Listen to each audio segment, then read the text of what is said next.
Michelle with Crafty with Pixiestedding, and today I wanted to show you a really fun, really simple card. They're my new favorite. I don't know why I never tried it before. Maybe because it seemed intimidating.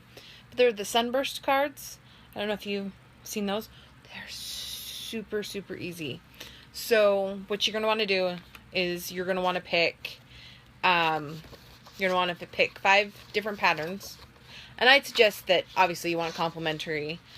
But, so like I like to use, like these all came out of the same paper pack from Close to My Heart. And so they all look great together. So then what you're going to do is you want to cut each into a rectangle based on the size of your card. You can do where you've got like so you've got your card base. And then you can do where you have a little bit of the white showing and do a base color to go on top. And then cut your Sunburst paper to fit on that so you get a little bit of the colored edge. This one I just did to fit so that they fit the card base itself, which I'm doing the A2 card, so it's 4 1/4 by 5 1/2 inches. So each of my rectangles are 4 1/4 by 5 1/2 inches. And make sure that your pattern is in the right direction. You'll notice. I mean, I guess if you wanted to, I could have done up and down, but it feels more natural for it to be like this. So I picked each of my patterns. Sorry, the gold is really flashy. But really fun at the same time. And so, you know, you pick your patterns and you pick 5. And then what you're going to do, let's see if I can show this properly. So this is my unmarked paper. And what you're going to want to do is let's see if I can angle this that way. Okay, it's not perfect, and I apologize. So what you want to do is along your 5 1/2 inch side, you're going to want to take your ruler and you're going to mark at the, make sure my pencil is working. You're going to mark at the 2 inch mark and then 2 inches more. So the 2 inch mark and your 4 inch mark. You're going to do a little mark. And then you're going to flip your card to the 4 1/4 side. And you're going to make that first mark at 1 1/4 inches. And then I move this down just because it's easier for me to figure out. Move the ruler down and restart. And then you're going to make a mark at the 1 1/2 inch. So if you can, I don't know if you can see that. So I've got a little mark here and here, and then here and here. So then what you're going to want to do, sorry, you probably couldn't see that very well. So then what you're going to want to do is, if I can find where my marks went. Aha. Okay, so then what you're going to want to do is you're going to run one end of your ruler from your first mark, and you're going to run it at an angle down to this bottom left corner, so that all of the lines are going to run to that corner. So we're going to make my mark here. You're going to move to the next one here, and you're going to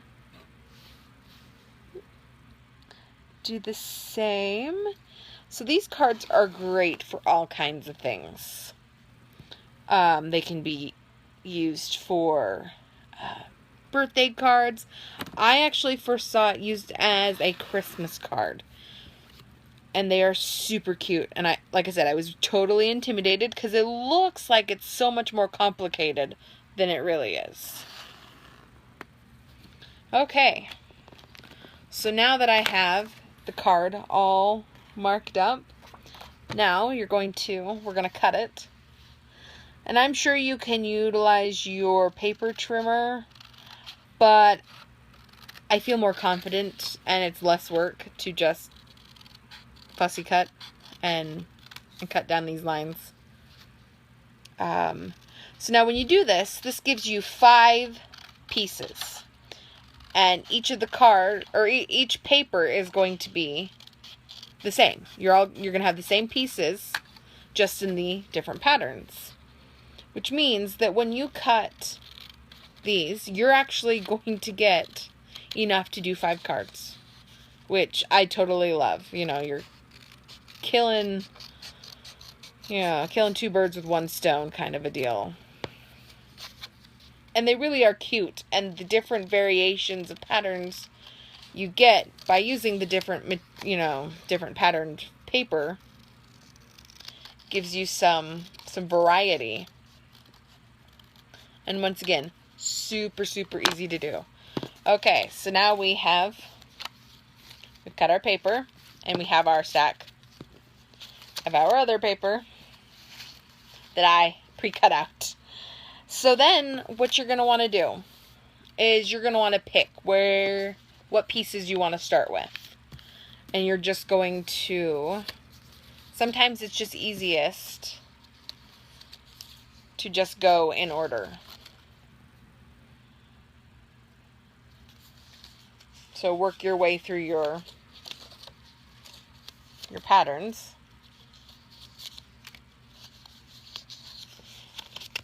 And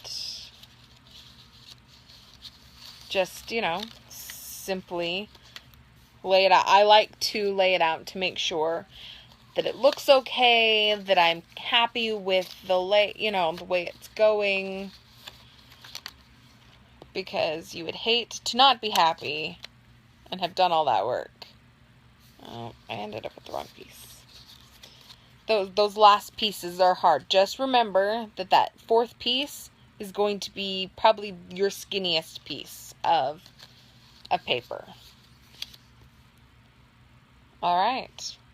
So we have it all laid out. And then all you have to do at this point is pick your adhesive of choice, which I've been really into my little tape runners. I finally broke down and bought one of those big pink ones that seem to be like the adhesive of choice. And I love it, except that it's kind of a pain to re-put the new tape rolls in. And so mine recently ran out, and I just haven't. I tried to put it in, honest, I did, and I got frustrated. And I had to walk away. I don't know if you guys ever feel that way. So I like to just run the tape around my edges. Maybe I'm over taping, but I like knowing that it's secure. I have tried in the past to start on the right hand side of my card and work my way back left. But I find that by the time I get down to this left edge, that they quit matching up quite so nice. So I've started, and I recommend you start and go from left to right. And so you're just going to match up the top. And I wouldn't push full down yet until you're certain of where it lays, and then just press it down. And you're just going to move systematically through. Now you can take the time to stop and tape up each piece if you want, or whatever. Make sure you get down to the bottom piece of your paper, otherwise this little corner will pop up. So this one, of course, you'll line up at the top, and you also want to make sure that it lines up nicely and we're not overlapping this first piece. And just press down so that we're getting this beautiful sunburst pattern as we go.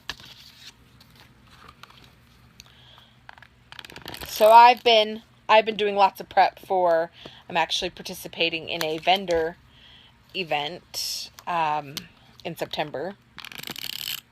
So I've been trying to get all of my cards put together and I'm actually going to attempt some cute gift boxes and things like that. And stuff like that. And maybe when the time comes, maybe I will do a live video of me at my vendor event. Kind of excited, kind of nervous. I'm kind of worried I won't get all my stuff done. How do you guys go about? I would love to hear how you guys go about getting all your cards done. If you've participated in an event. I'm worried about having too many or too little cards for sale. I haven't done just a strictly card basis. So I'm kind of nervous. I guess it'll be give me an idea. And obviously if I have too much stuff, then I have some for the next event. So as you go, you're just going to keep matching this up. Make sure you're not overlapping.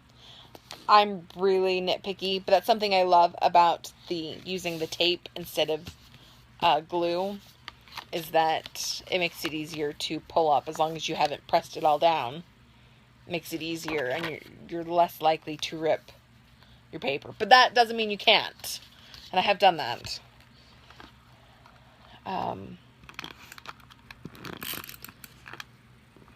So yeah, so I'm loving these cards.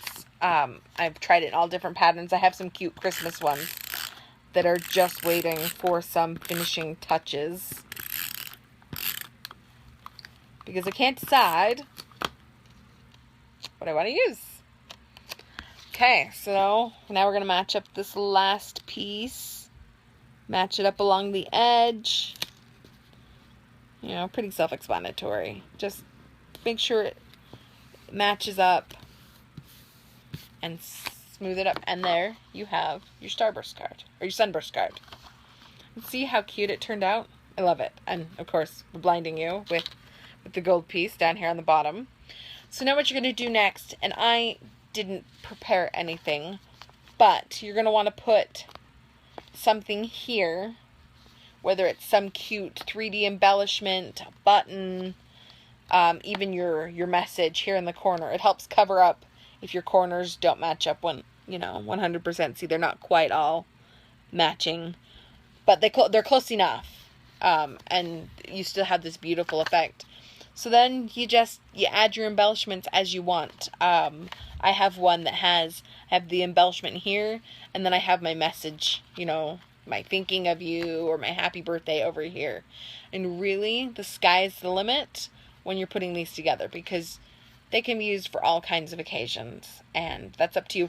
I saw this really cool pin on Pinterest where they actually suggested that you put together a box that has the basic card base like this, and then they get to pick their sentiment, and there are these little tags that you add to your card to personalize it for what you need. And I thought that was a really cute idea. So anyway, there you have it, our fabulous Sunburst card. I hope that you found this helpful and fun, and maybe you'll be less intimidated by the Sunburst card, and that you will find many uses for it. I hope you guys will have a great night, and don't forget to get crafty.